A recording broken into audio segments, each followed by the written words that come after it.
राना साहब, कैसे देखते हैं आप इस बिल की मंजूरी को और इसके इम्पैक्ट को?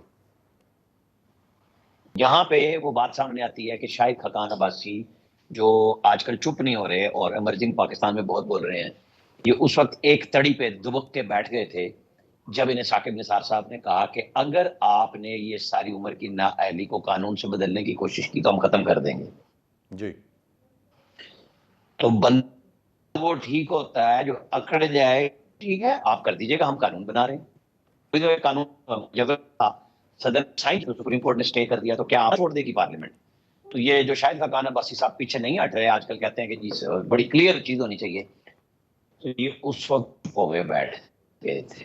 पार्लियामेंट के एक आर्गन ने उसका बिल की मंजूरी दी है, तो ये होनी चाहिए थी। और सुप्रीम कोर्ट ने भी, चूंकि वो उस वक्त रिजीम चेंज ऑपरेशन का हिस्सा थे, ये कह के फैसिलिटेट किया, चूंकि कानून नहीं बना हुआ लिहाजा सारी उम्र के लिए नाअहली है।